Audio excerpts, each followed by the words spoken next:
Ça devait être le match idéal pour rebondir juste avant la trêve, mais ce match face à Angers a surtout mis en évidence un contenu très faible, un match nul aux allures de défaite qu'on va analyser dans la vidéo d'aujourd'hui, en commençant par un focus global sur le match, avant d'enchaîner sur les tops, les flops, puis les notes des joueurs. Avant de commencer, donnez-moi votre ressenti sur le match nul d'hier soir, dites-moi qui sont vos tops et vos flops, j'attends vos avis en commentaire. On commence tout de suite avec un focus sur la compo, alors De Zerbi a décidé de faire plusieurs changements comme il l'avait un petit peu sous-entendu en conférence de presse. Rouli garde sa place dans les buts, devant lui on a le retour de Balerdi qui forme une charnière avec Cornelius et donc Brassier qui démarre sur le banc. C'est Murillo qui est titulaire à droite sans trop de surprise et à gauche la première titularisation d'Ulysse Garcia sous les ordres de De Zerbi. Au milieu on retrouve le duo Højbjerg-Kondogbia et offensivement il y a aussi deux changements avec Carboni et Mopé titulaires qui sont entourés de Greenwood et de Luis Enrique sur les côtés. On passe à l'analyse en faisant d'abord un point sur la première mi-temps qui a été totalement catastrophique on peut le dire. Ça se résume à deux expulsions, d'abord celle de Raoul Isoa pour un attentat sur Garcia, la semelle est hyper dangereuse, il aurait carrément pu le blesser gravement au genou, donc le rouge est totalement logique. À ce moment-là, on se dit que c'est bon, la roue tourne, on va jouer un match en supériorité numérique au Vélodrome et tout va bien se passer sans problème. Là où on a un souci, c'est que ça n'a duré que 4 minutes parce que Mopé se fait exclure plus que bêtement. Un premier jaune pour anti-jeu, même si la faute est pas énorme, je vous l'accorde, et surtout Fofana en rajoute énormément. Lui aussi aurait pu prendre un carton jaune, ça aurait pas été scandaleux parce qu'il y a une belle simulation. Le deuxième, c'est une faute classique et ça pardonne pas, expulsion et retour à 10 contre 10 alors qu'on était en supériorité numérique, c'est totalement stupide et clairement on s'en serait bien passé. On n'a pas grand chose à dire sur le jeu qui a été proposé, avant les expulsions l'OM faisait circuler le ballon entre ses défenseurs pour attirer Angers, trouver le décalage, puis se procurer une occasion en jouant en une touche de balle. Seulement on n'a pas vraiment eu d'occasion franche, il y a eu la frappe de Greenwood qui n'a pas posé énormément de problèmes à Fofana mais c'est à peu près tout. Finalement Angers a même été plus dangereux sur la première mi-temps avec la frappe lointaine d'Abdelli et l'arrêt de Rouli qui est vigilant dessus. En dehors de ça, pas grand chose à dire, un jeu haché, des fautes, pas d'occasion. Deux expulsions, une bien triste première mi-temps si on veut résumer rapidement. En début de deuxième on revient quand même avec de meilleures intentions devant, on est de plus en plus proche de leur surface en enchaînant les passes, on finit par ouvrir le score sur une belle inspiration de Jonathan Rowe qui se retourne très vite et termine parfaitement avec une grosse frappe au sol pour tromper Fofana, un but qui fait du bien après une première mi-temps aussi fade, mais la joie est de courte durée comme après l'expulsion. Angers égalise sur un coup franc parfaitement frappé par El Melali qui a été clairement leur meilleur joueur ce soir. Les compteurs sont remis à zéro, on a cru marquer le deuxième sur une superbe action, Højbjerg qui décale Garcia, son centre est parfait, Murillo marque de la tête mais le but est refusé parce qu'il touche le bras juste après. Par la suite il y a eu l'occasion de Jonathan Rowe, contrôle poitrine et frappe enchaînée bien sortie par Fofana. On a continué de pousser pour aller chercher la victoire mais malheureusement sans succès. Je trouve que c'est très difficile de trouver des excuses sur le match d'hier soir, tu joues le dernier du championnat à domicile, tu proposes quasiment rien dans le jeu, une première mi-temps catastrophique où clairement t'as pas d'occasion, une deuxième avec une petite embellie mais au final tu ne prends qu'un point et ça c'est pas normal. Pour moi c'est un match nul qui a des allures de défaite parce que t'avais la possibilité de mettre la pression sur Paris et Monaco, mais c'est tellement symbolique de l'OM des dernières années, avoir la possibilité de se relancer ou de faire un coup, mais de tout gâcher en se loupant sur des matchs qui sont bien plus qu'à notre portée. Alors je sais pas si c'est la victoire contre Lyon qui a entraîné un relâchement, est-ce qu'il y a un manque d'humilité qui s'est installé? Ce qui est sûr c'est qu'il va falloir tirer les conclusions de la défaite à Strasbourg d'abord et maintenant du match nul contre Angers. On a bien commencé la saison mais on vient de prendre un point sur 6 contre deux équipes qui sont largement à notre portée, faut pas déconner. Il y a une remise en question qui s'impose, même si on va pas tirer la sonnette d'alarme tout de suite. On sera toujours 3ème à la fin de la 7ème journée, donc sur l'aspect classement on s'en sort pas trop mal en prenant le point du nul. Seulement quand t'affrontes une équipe qui est aussi mal classée et qui a autant de difficultés, tu vises les 3 points, donc je considère qu'on en a perdu 2 hier soir. C'est une prestation catastrophique, vraiment honteuse, une vraie purge. Au match d'avant, Strasbourg nous a fait déjouer pendant 90 minutes, donc il y a vraiment des choses à régler pendant la trêve, même si De Zerbi devrait faire sans les internationaux. La victoire contre Montpellier s'annonce impérative pour continuer de progresser au classement. Maintenant on savait que le jeu de De Zerbi prendrait du temps à se mettre en place.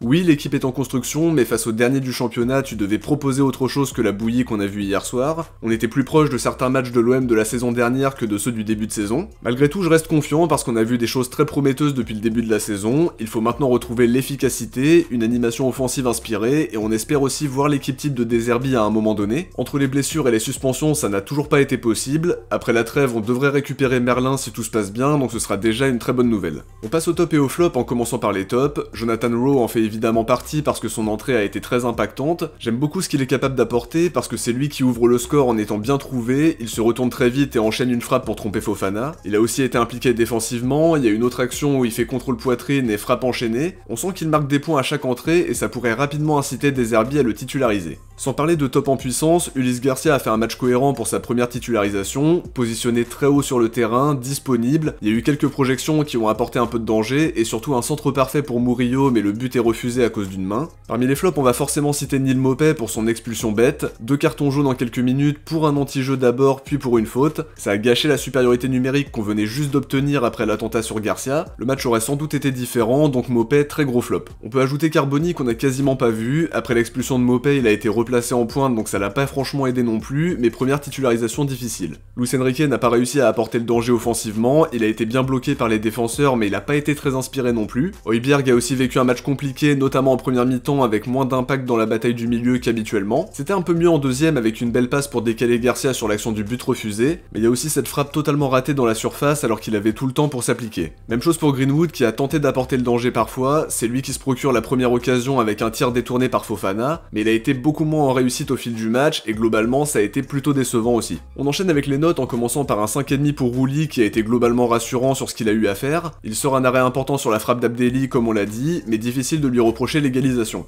5,5 pour Murillo qui a été un peu plus en vue offensivement par rapport au dernier match, quelques récupérations hautes intéressantes, il fait un match cohérent mais la petite ombre au tableau quand même c'est sa perte de balle qui entraîne la faute d'Højbjerg et donc l'égalisation d'Angers sur coup franc. En dehors de ça je l'ai trouvé plus intéressant que sur les premiers matchs de la saison quand même. 5 pour Balerdi qui a vraiment fait le boulot en première mi-temps avec plusieurs interventions importantes, je trouve qu'il a fait son match dans l'ensemble même si j'ai vraiment eu peur qu'il prenne un deuxième jaune à force de contester chaque décision de l'arbitre. C'est le rôle du capitaine évidemment mais on sait que l'arbitre peut dégainer un jaune à tout moment donc il devait se méfier. 5 pour Cornelius qui a fait un match sobre mais plutôt cohérent, rassurant défensivement comme sur les derniers matchs, il marque des points dans sa concurrence avec Brassier qui a fait une entrée assez désastreuse hier. 6 pour Garcia pour les raisons qu'on a citées dans les tops, c'est l'une des satisfactions du match d'hier soir parce qu'il a tenté d'apporter, il était tout proche d'être passeur décisif parce que son centre pour Murillo est vraiment parfait, il a tenté des choses et je trouve qu'il fait un match plutôt cohérent, ça montre une vraie force de caractère et du sérieux parce qu'il était totalement placardisé et il vient de montrer qu'il pouvait être une doublure à Quentin Merlin. C'est une bonne semaine pour lui avec une première titularisation et son retour en équipe nationale. 4,5 pour Kondogbia qui a fait un match moyen à mon sens, quelques bonnes choses à la récupération mais il a rarement trouvé le décalage pour créer une grosse occasion, je l'ai trouvé lent et rarement inspiré pour jouer vers l'avant.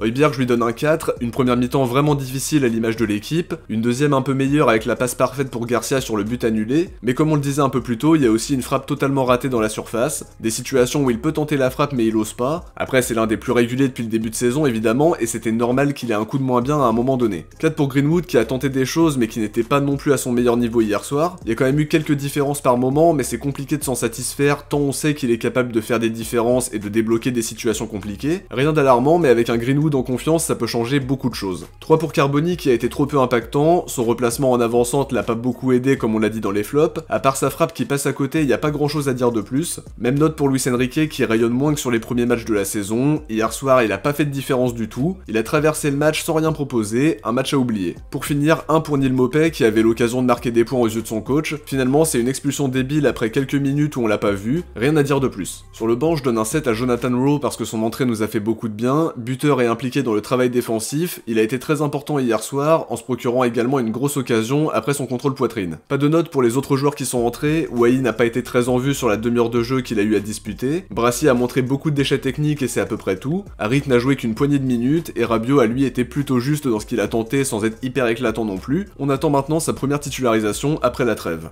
Avant de se quitter on va découvrir qui vous avez élu comme Marseillais du match Strasbourg-OM, c'est Rouli qui termine en tête avec 74% et qui garde son titre parce que vous l'aviez élu Marseillais du match contre Lyon le week-end d'avant, je vous avais proposé aucun parmi les propositions et vous avez été 12% à voter pour aucun, et c'est Greenwood qui ferme le podium avec 11% des votes. Le sondage pour OM Angers est disponible dans l'onglet communauté, n'oubliez pas d'aller voter parmi les 5 propositions. De mon côté j'arrive à la fin de cette analyse, si vous l'avez aimé n'oubliez pas de laisser un like pour soutenir la chaîne et aider la vidéo à être mieux référencée, je vous invite aussi à vous abonner en activant la cloche pour ne rien louper de l'actualité de l'OM, si vous avez regardé l'analyse jusqu'au bout écrivez trêve dans les commentaires, je vous donne rendez-vous en début de semaine pour une nouvelle vidéo, j'ai prévu du contenu pour la trêve internationale alors n'oubliez pas d'activer la cloche pour recevoir les notifs quand ça sortira, ciao, portez-vous bien et surtout allez l'OM.